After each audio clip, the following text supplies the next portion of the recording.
Saff. I run a business called Saff Mastering here in Chicago.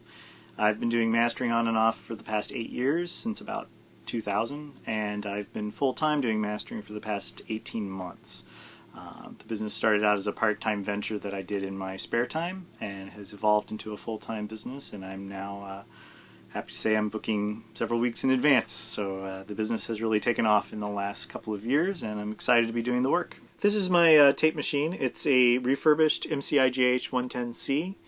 It's a old studio workhorse.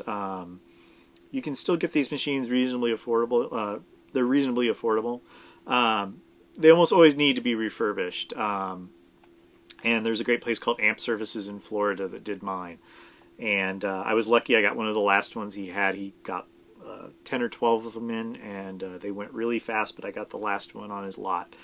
And it's been really a great machine for me. It's got swappable 1/4" and 1/2" head stacks, so I can take 1/4" reels or I can take 1/2" reels, which is great. So it means I can literally take any analog or digital format, which is great for me. It basically means there's never a moment where I have to say I can't take the project because I can't accept the format, which is one of the goals I had for the business. Is I didn't want to have to turn down projects because I couldn't take the mixes due to format issues.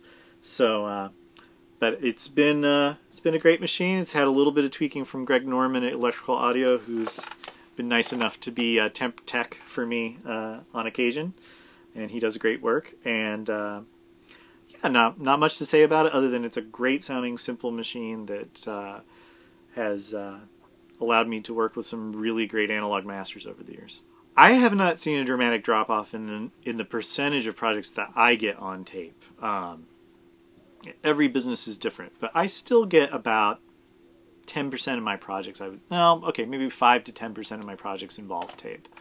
So I think that's been a pretty solid number for the time I've been doing mastering anyway. Now, I haven't had the machine forever. I've only had the machine for about 3-4 years.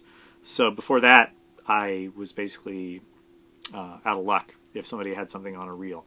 But in the time I've had the machine, it's been pretty steady that I get about 5 to 10% of my projects coming in on reel. And not any sign that the studios that use tape for mixdown are going to switch out. Not until the machines die. But there's an army of people dedicated to maintaining and refurbishing these machines and keeping them going, because there are no new machines being made. So there's no other option other than to maintain the existing machines. Unfortunately, there's some really talented people out there who are endeavoring to do that. And I don't see it dying anytime soon. There are even new formulations of tape available now, which is great, because one of the major makers, Quantigy, went under just within the last couple of years. And that was a real worry that once they went under, it was only a matter of time before you weren't going to be able to get tape. But now there are other companies, ATR Magnetics, RMG, that are making... RMG has had their moments of hit or miss quality, but they're getting better all the time. ATR Magnetics quality is excellent.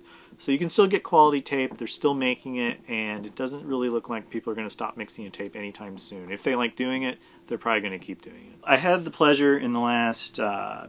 I think it was just over a year ago that I had the opportunity to work with Pauline Oliveros on some reissues of some of her early works.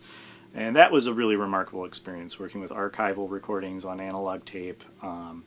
Pretty close to straight transfers, just archival work, just preserving the tone of those records and trying to make them, basically bringing them to a new audience of younger people who are very interested in her work now that minimalism and process music are becoming more, and tape music are becoming more influential media, or rather genres, for younger artists. So it was a really remarkable experience to work with her directly and, yeah, bring those works back to life after being out of print for so long. It was really exciting.